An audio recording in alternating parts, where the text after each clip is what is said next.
Baik Bapak Ibu sekalian, renungan kita hari ini sudah sampai di dalam kitab Ester pasal yang kelima. Saya akan membacakan ayat yang pertama dan ayat yang kedua untuk Bapak Ibu sekalian ya. Demikian bunyi firman Tuhan dari Ester pasal yang kelima. Pada hari yang ketiga, Ester mengenakan pakaian ratu, lalu berdirilah ia di pelataran dalam istana raja, tepat di depan istana raja. Raja bersemayam di atas tahta kerajaan di dalam istana, berhadapan dengan pintu istana itu. Ayat yang kedua. Ketika raja melihat Ester, sang ratu, berdiri di pelataran, berkenanlah raja kepadanya. Sehingga raja mengulurkan tongkat emas yang di tangannya ke arah Ester. Lalu mendekatlah Ester dan menyentuh ujung tongkat itu.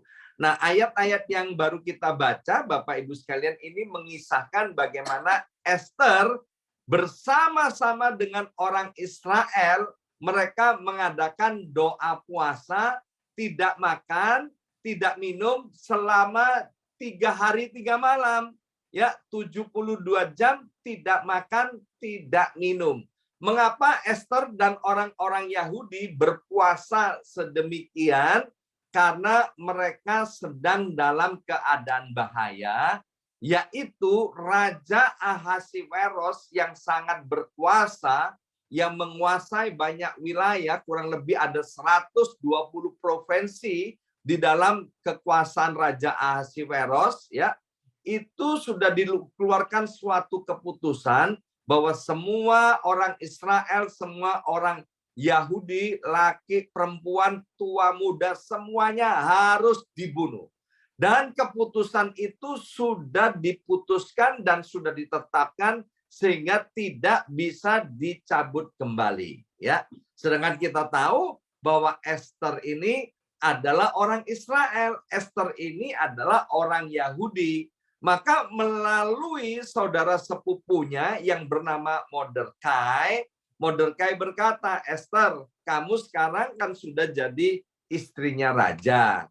Maka kamu harus ngomong dong sama raja, sama suamimu, bahwa ini ada satu siasat di mana siasat ini dikerjakan oleh Haman, dan Haman ini sudah memberitahukan kepada raja hal-hal yang tidak benar, sehingga raja kemudian mengambil keputusan untuk membunuh semua orang Israel, ya. Dan Ester bilang begini, ya kan, saudaraku, kalau aku ini menghadap raja tanpa dipanggil, maka nggak boleh. Itu hukumannya bisa dibunuh aku, ya. Kemudian Mordekai bilang, ya nggak tahu gimana caranya ya supaya kamu bisa menghadap raja. Ester bilang, sudah 1 bulan loh aku nggak dipanggil oleh raja. 1 bulan aku nggak ketemu dengan raja. Dan kemudian Ester mendapatkan hikmat, yaitu agar supaya Ester dan orang-orang Yahudi semuanya doa puasa selama 3 hari 3 malam. Ya, nggak tahu Ester ini dapat hikmat dari mana, tetapi kemudian mereka sepakat untuk puasa 3 hari 3 malam. Dan kemudian kita kenal doa puasa yang seperti ini adalah doa puasa Ester, ya. Dan kita lihat hasilnya. Ketika Ester dan seluruh orang Yahudi berpuasa 3 hari 3 malam, maka keadaan berubah, ya. Dan ketika Ester itu jalan-jalan di depan pintu istana, saudara, dikatakan tadi di ayat yang pertama, maka raja itu melihat ada wanita cantik. Dia lihat, loh, ini kan istriku, ya kan? Dan kemudian Raja Ahasiweros mengulurkan tangannya, memberi izin kepada Ester untuk masuk ke dalam istana raja untuk berjumpa dengan raja. Nah, Alkitab berkata bahwa hati seorang raja itu ada di dalam tangan Tuhan seperti batang air. dialirkan kemana Tuhan mau. Jadi hari ini Bapak Ibu sekalian, kalau kita sedang menghadapi suatu persoalan, ya mungkin itu persoalan rumah tangga, persoalan dengan seseorang, di mana seseorang itu mengalami hati yang begitu keras, atau kita menghadapi satu keadaan yang buruk, seperti orang-orang Israel pada waktu itu divonis mati, ya mungkin ada di antara kita yang sedang sakit dan kemudian dokter memberikan vonis bahwa ini sudah tidak ada pengharapan, ya tinggal menghitung hari dan orang ini akan meninggal dunia. Nah, percayalah Bapak Ibu sekalian bahwa dengan doa puasa, kalau kita digerakkan oleh Tuhan, lakukanlah puasa selama 3 hari 3 malam dan itu akan bekerja, ya. Satu kali di kelompok BFA ada seorang ibu kesaksian, ya bagaimana putrinya itu di sekolahnya hilang handphonenya, ya hilang handphonenya, dan kemudian pulang sekolah dia lapor sama mamanya, "Ma, ini handphoneku hilang." "Hah? Handphone yang baru dibelikan hilang?" "Ya gimana kamu nggak hati-hati?" "Iya Mas, sudah hati-hati tapi hilang." "Ya udah kamu lapor kepada sekolah, kepada gurumu bahwa handphonemu hilang. Yang kedua, kamu harus berdoa." Ya kan? Maka kemudian anak perempuan ini sudah lapor kepada sekolahnya dan kemudian mulai berdoa, ya. Berdoa hari pertama, hari kedua, hari ketiga. Tahu Bapak Ibu sekalian apa yang terjadi? Nggak terjadi apa-apa, saudara, ya kan? Sampai 1 minggu berdoa, handphonenya nggak ketemu. Dia bilang sama mamanya, "Ma, handphonenya nggak bekerja, handphonenya nggak ketemu. Doanya doesn't work, ya. Doanya nggak bekerja, nggak ada manfaatnya untuk berdoa." Aduh, saya dengerin kesaksian seperti itu, kasihan loh Bapak Ibu sekalian, ya. Ternyata doanya sia-sia, saudara, ya kan. Tetapi puji Tuhan, ajaib, saudara, ya kan. Mamanya bilang, "Tetap aja kamu berdoa, pasti nanti handphonenya balik." Entah bagaimana, setelah 2 minggu, saudara, ternyata handphonenya itu dicuri oleh temannya, ya kan? Dan temannya, saudara, minta maaf dan mengembalikan handphonenya. Ternyata katanya doanya doesn't work, doanya enggak bekerja, doanya enggak ada hasilnya, ternyata ada hasilnya, ya. Nah, saya percaya akan kebenaran firman Tuhan ini, Bapak Ibu sekalian, dalam hidup saya pernah mempraktekkan beberapa kali bersama dengan istri saya, ya, khususnya ketika saya bertobat dari dosa perselingkuhan saya, keadaan keluarga kami amat sangat jelek, keadaannya amat sangat terpuruk, utangnya banyak di mana-mana, namanya jelek, kesehatannya jelek, masa depannya suram, Bapak Ibu sekalian. Tetapi kemudian Ibu Yongki mensupport untuk kami berdua mengadakan doa puasa 3 hari 3 malam untuk tidak makan dan tidak minum beberapa kali, Bapak Ibu sekalian.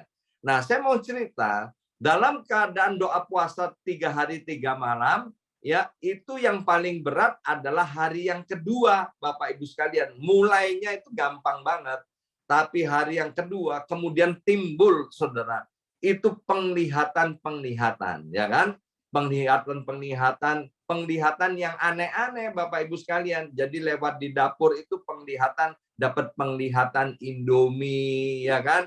Penglihatan kemudian, ya kan? Penglihatan kepengen makan coklat. Kemudian penglihatan yang aneh-aneh, yang biasanya juga jarang makan coklat, jangan makan kacang. Jadi penglihatan itu yang timbul, saudara. Dan itu sangat menggoda. Jadi saya ketemu dengan beberapa teman, banyakkan gagalnya di hari yang kedua, ya. Tapi puji Tuhan, kami terus mau bergumul dan akhirnya menang, bisa menyelesaikan doa puasa selama 3 hari 3 malam. Beberapa kali kami lakukan.